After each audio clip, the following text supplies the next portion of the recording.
Au nom d'Allah, le tout miséricordieux, le très miséricordieux. Alif, Lam, Ra. C'est un livre dont les versets sont parfaits en style et en sens, émanant d'un sage, parfaitement connaisseur. N'adorez qu'Allah. Moi je suis pour vous, de sa part, un avertisseur et un annonciateur. Demandez pardon à votre Seigneur, ensuite revenez à lui. Il vous accordera une belle jouissance jusqu'à un terme fixé, et il accordera à chaque méritant l'honneur qu'il mérite. Mais si vous tournez le dos, je crains alors pour vous le châtiment d'un grand jour. C'est à Allah que sera votre retour, et il est omnipotent. Et quoi?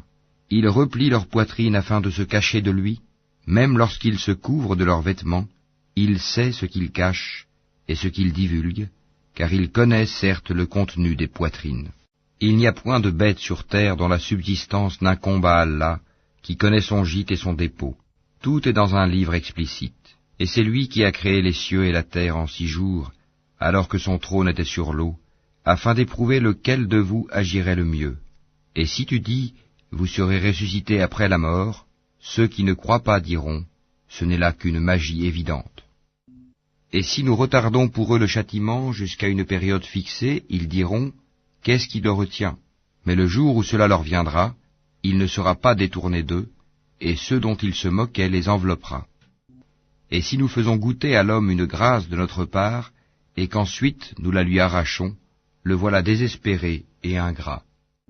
Et si nous lui faisons goûter le bonheur, après qu'un malheur l'ait touché, il dira, les maux se sont éloignés de moi, et le voilà qui exulte plein de glorioles. Sauf ceux qui sont endurants, et font de bonnes œuvres, ceux-là obtiendront pardon et une grosse récompense. Il se peut que tu négliges une partie de ce qui t'est révélé et que ta poitrine s'en sente compressée, parce qu'ils disent, que n'a-t-on fait descendre sur lui un trésor? Ou bien, que n'est-il venu un ange en sa compagnie? Tu n'es qu'un avertisseur, et Allah est le protecteur de toutes choses. Ou bien ils disent, il a forgé le Coran. Dis, apportez donc 10 sourates semblables à ceci, forgées par vous, et appelez qui vous pourrez pour vous aider, hormis Allah si vous êtes véridique. S'ils ne vous répondent pas, sachez alors que c'est par la science d'Allah qu'il est descendu, et qu'il n'y a de divinité que lui, êtes-vous soumis à lui. Ceux qui veulent la vie présente avec sa parure, nous les rétribuerons exactement selon leur action sur terre, sans que rien leur en soit diminué. Ceux-là qui n'ont rien, dans l'au-delà, que le feu, ce qu'ils auront fait ici-bas sera un échec, et sera vain ce qu'ils auront œuvré. Est-ce que celui qui se fonde sur une preuve évidente, le Coran, venant de son Seigneur, et récité par un témoin, l'archange Gabriel, de sa part, cependant qu'avant lui, Mohammed, il y a le livre de Moïse, tenant lieu de guide et de miséricorde, est meilleur, ou bien celui qui ne se fonde sur aucune preuve valable? Cela y croit, mais quiconque entre les factions n'y croit pas, aura le feu comme rendez-vous. Ne sois donc pas en doute au sujet de ceci, le Coran. Oui, c'est la vérité venant de ton Seigneur, mais la plupart des gens n'y croient pas. Et quel pire injuste que celui qui forge un mensonge contre Allah. Ceux-là seront présentés à leur Seigneur, et les témoins, les anges, diront, voilà ceux qui ont menti contre leur Seigneur, que la malédiction d'Allah frappe les injustes, qui obstruent le sentier d'Allah aux gens, cherchent à le rendre tortueux, et ne croient pas en l'au-delà. Ceux-là ne peuvent réduire Allah à l'impuissance sur terre. Pas d'alliés pour eux en dehors d'Allah, et leur châtiment sera doublé. Ils étaient incapables d'entendre, ils ne voyaient pas non plus. Ce sont ceux-là qui ont causé la perte de leurs propres âmes, et leurs inventions, idoles, se sont éloignées d'eux. Ce sont eux, infailliblement, qui dans l'au-delà seront les plus grands perdants. Certes, ceux qui croient font de bonnes œuvres et s'humilient devant leur Seigneur, voilà les gens du paradis où ils demeureront éternellement. Les 2 groupes ressemblent l'un à l'aveugle et au sourd, l'autre à celui qui voit et qui entend. Les 2 sont-ils comparativement égaux? Ne vous souvenez-vous pas? Nous avons déjà envoyé Noé à son peuple. Je suis pour vous un avertisseur explicite. Afin que vous n'adoriez qu'Allah, je crains pour vous le châtiment d'un jour douloureux. Les notables de son peuple qui avaient mécru dirent alors, nous ne voyons en toi qu'un homme comme nous, et nous voyons que ce sont seulement les vils parmi nous qui te suivent sans réfléchir. et nous ne voyons en vous aucune supériorité sur nous. Plutôt nous pensons que vous êtes des menteurs. Il dit, Ô mon peuple, que vous en semble? Si je me conforme à une preuve de mon Seigneur, si une miséricorde, prophétie, échappant à vos yeux, est venue à moi de sa part, devrons-nous vous l'imposer alors que vous la répugnez? Ô mon peuple, je ne vous demande pas de richesse en retour. Mon salaire n'incombe qu'à Allah. Je ne repousserai point ceux qui ont cru, ils auront à rencontrer leur Seigneur. Mais je vous trouve des gens ignorants. Ô mon peuple, qui me secourra contre la punition d'Allah si je les repousse? Ne vous souvenez-vous pas? Et je ne vous dis pas que je détiens les trésors d'Allah. Je ne connais pas l'inconnaissable. Et je ne dis pas que je suis un ange. Et je ne dis pas non plus aux gens que vos yeux méprisent, qu'Allah ne leur accordera aucune faveur. Allah connaît mieux ce qu'il y a dans leurs âmes. Si je leur disais, je serais du nombre des injustes. Ils dirent, Ô Noé, tu as disputé avec nous et multiplié les discussions. Apporte-nous donc ce dont tu nous menaces, si tu es du nombre des véridiques. Il dit, c'est Allah seul qui vous l'apportera, s'il veut, et vous ne saurez y échapper. Et mon conseil ne vous profiterait pas, au cas où je voulais vous conseiller, et qu'Allah veuille vous égarer. Il est votre Seigneur, et c'est vers lui que vous serez ramenés. Ou bien ils disent, il l'a inventé? Dis, si je l'ai inventé, que mon crime retombe sur moi, et je suis innocent de vos criminelles accusations. Et il fut révélé à Noé, de ton peuple, il n'y aura plus de croyants que ceux qui ont déjà cru. Ne t'afflige pas de ce qu'ils faisaient. Et construis l'arche sous nos yeux, et d'après notre révélation, et ne m'interpelle plus au sujet des injustes, car ils vont être noyés. Et il construisit l'arche. Et chaque fois que des notables de son peuple passaient près de lui, il se moquait de lui. Il dit, si vous vous moquez de nous, eh bien, nous nous moquerons de vous, comme vous vous moquez de nous. Et vous saurez bientôt à qui viendra un châtiment qui l'humiliera, et sur qui s'abattra un châtiment durable. Puis, lorsque notre commandement vint et que le four se mit à bouillonner d'eau, nous dîmes, charge dans l'arche un couple de chaque espèce ainsi que ta famille, sauf ceux contre qui le décret est déjà prononcé, et ceux qui croient. Or ceux qui avaient cru avec lui étaient peu nombreux. Et il dit, montez dedans, que sa course et son mouillage soient au nom d'Allah, certes mon Seigneur est pardonneur et miséricordieux. Et elle vogua, en les emportant au milieu des vagues, comme des montagnes. Et Noé appela son fils, qui restait en un lieu écarté non loin de l'arche. Ô mon enfant, monte avec nous, et ne reste pas avec les mécréants. Il répondit, je vais me réfugier vers un mont qui me protégera de l'eau. Et Noé lui dit, il n'y a aujourd'hui aucun protecteur contre l'ordre d'Allah. Tous périront, sauf celui à qui il fait miséricorde. Et les vagues s'interposèrent entre les deux, et le fils fut alors du nombre des noyés. Et il fut dit, ô terre, absorbe ton eau, et toi, ciel, cesse de pleuvoir. L'eau baissa, l'ordre fut exécuté, et l'arche s'installa sur le Youdi. Et il fut dit, que disparaissent les gens pervers. Et Noé invoqua son Seigneur et dit, ô mon Seigneur, certes mon fils est de ma famille, et ta promesse est vérité, tu es le plus juste des juges. Il dit, ô Noé, il n'est pas de ta famille, car il a commis un acte infâme. Ne me demande pas ce dont tu n'as aucune connaissance. Je t'exhorte afin que tu ne sois pas du nombre des ignorants. Alors Noé dit, Seigneur, je cherche ta protection contre toute demande de ceux dont je n'ai aucune connaissance. Et si tu ne me pardonnes pas, et ne me fais pas miséricorde, je serai au nombre des perdants. Il fut dit, ô Noé, débarque avec notre sécurité et nos bénédictions sur toi et sur des communautés issues de ceux qui sont avec toi. Et il y en aura des communautés auxquelles nous accorderons une jouissance temporaire, puis un châtiment douloureux venant de nous les touchera. Voilà quelques nouvelles de l'inconnaissable que nous te révélons. Tu ne les savais pas, ni toi ni ton peuple, avant cela. Sois patient, la fin heureuse sera aux pieux. Et nous avons envoyé au Ahad leur frère Houd, qui leur dit, ô mon peuple, adorez Allah. Vous n'avez point de divinité à part lui, vous n'êtes que des forgeurs de mensonges. Ô mon peuple, je ne vous demande pas de salaire pour cela. Mon salaire n'incombe qu'à celui qui m'a créé. Ne raisonnez-vous pas, ô mon peuple? Implorez le pardon de votre Seigneur, et repentez-vous à lui pour qu'il envoie sur vous du ciel des pluies abondantes, et qu'il ajoute force à votre force, et ne vous détournez pas de lui en devenant coupable. Ils dirent, Ô Oud, tu n'es pas venu à nous avec une preuve, et nous ne sommes pas disposés à abandonner nos divinités sur ta parole, et nous n'avons pas foi en toi. Nous dirons plutôt qu'une de nos divinités t'a affligé d'un mal. Il dit, Je prends Allah à témoin, et vous aussi soyez témoins qu'en vérité je désavoue ce que vous associez, en dehors de lui. Rusez donc tous contre moi, et ne me donnez pas de répit. Je place ma confiance en Allah mon Seigneur et le vôtre. Il n'y a pas d'être vivant qui ne tienne par son toupet. Mon Seigneur, certes, est sur un droit chemin. Si vous vous détournez, voilà que je vous ai transmis le message que j'étais chargé de vous faire parvenir. Et mon Seigneur vous remplacera par un autre peuple, sans que vous ne lui nuisiez en rien, car mon Seigneur est gardien par excellence sur toutes choses. Et quand vint notre ordre, nous sauvâmes par une miséricorde de notre part, Oud et ceux qui avec lui avaient cru, et nous les sauvâmes d'un terrible châtiment. Voilà les Hades. Ils avaient nié les signes enseignements de leur Seigneur, désobéi à ses messagers, et suivi le commandement de tout tyran entêté. Et ils furent poursuivis ici-bas d'une malédiction, ainsi qu'au jour de la résurrection.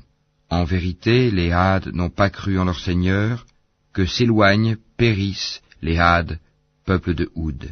Et nous avons envoyé au Tamoud leur frère Saali, qui dit, Ô mon peuple, adorez Allah, vous n'avez point de divinité en dehors de lui. De la terre, il vous a créé, et il vous l'a fait peupler et exploiter. Implorez donc son pardon, puis repentez-vous à lui. Mon Seigneur est bien proche, et il répond toujours aux appels. Ils dirent, Ô Sali, tu étais auparavant un espoir pour nous. Nous interdirais-tu d'adorer ce qu'adoraient nos ancêtres? Cependant, nous voilà bien dans un doute troublant au sujet de ce vers quoi tu nous invites.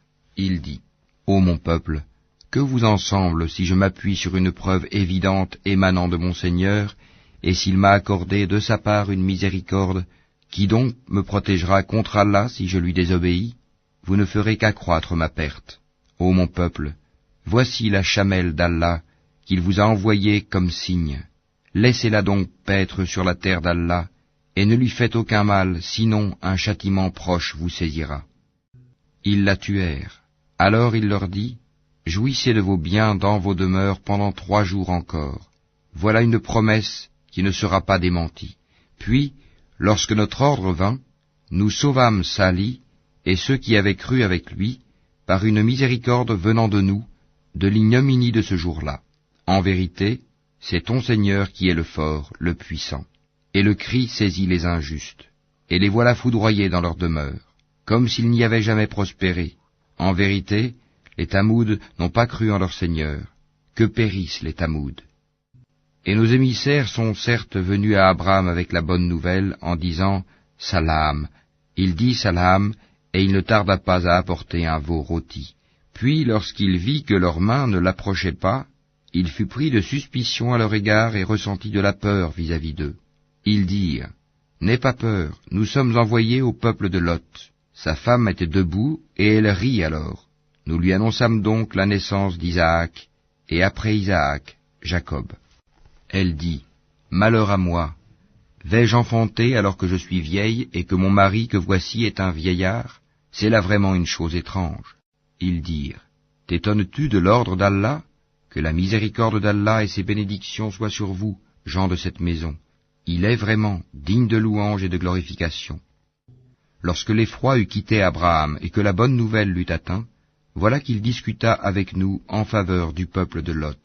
Abraham était certes longanime, très implorant et repentant. « Ô Abraham, renonce à cela, car l'ordre de ton Seigneur est déjà venu, et un châtiment irrévocable va leur arriver. » Et quand nos émissaires, anges, vinrent à Lot, il fut chagriné pour eux, et en éprouva une grande gêne.